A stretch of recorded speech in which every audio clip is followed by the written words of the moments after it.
This is your Barefoot Country Cook, and I'm not in the kitchen. This is the beginning of gardening tips. So I'm going to pan over here, and you can see this is what it starts out to be when you have never grown a garden and you decide to pick a spot in your yard that you want to do.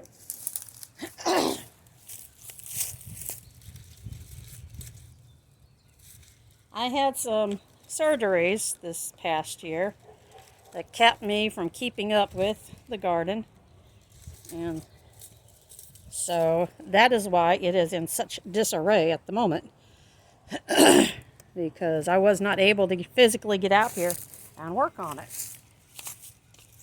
So I'm going to grab my garden gloves.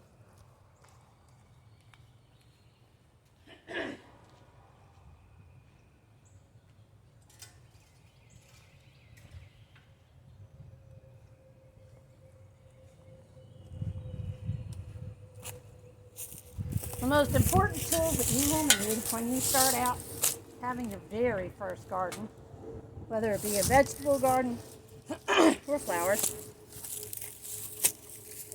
is you'll need a shovel, your garden gloves, of course. The garden gloves here. You got a shovel and what I call a rock rake. It's to flick out the rocks. It also helps break up lumps in the dirt. You want a pair of garden gloves that have the waterproof bottom and the mesh on the outside so your hands breathe and don't get too awful sweaty. And you can see the remnants of last planting season last year. There's some pepper plants that I literally had peppers in December. So I left those until they completely died off, and that's where I'm at now. So with your garden gloves, anything like this, and you got a good root system, you'll be able to tell, because these guys last year almost had a 3/4 inch stem on them, or trunk.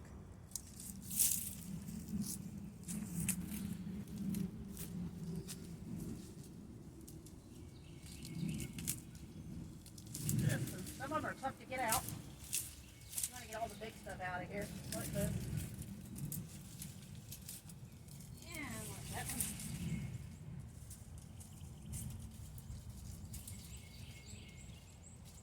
And back here I had cement. I'm going to check and see. It has not come back up yet. Some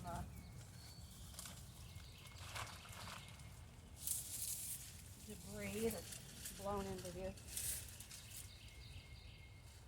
So I do see some baby mint trying to grow in there, which is awesome. And get rid of these guys. I'll bring my wheelbarrow up here and load it up. This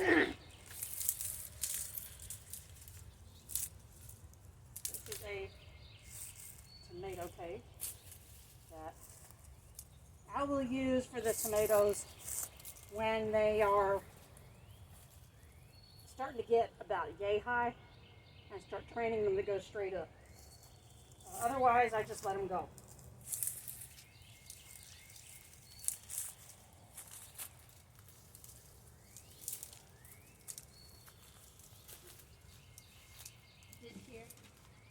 Now, before I take the tiller to this piece of garden space, I'm going to take my weed whacker. I'm going to whack down this tall stuff and then till it, so that way the tiller's tines don't get tangled up in long pieces of grass. You don't want that because it makes it harder. Let's see.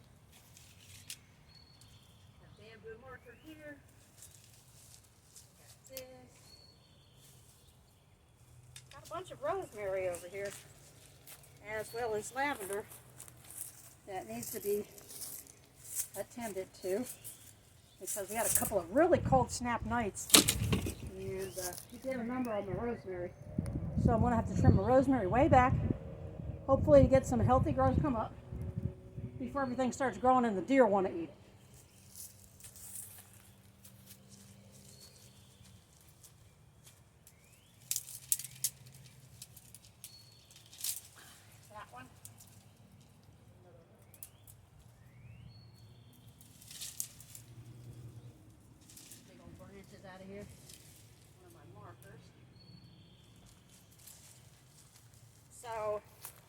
first thing you do is you figure out where you want to put your garden.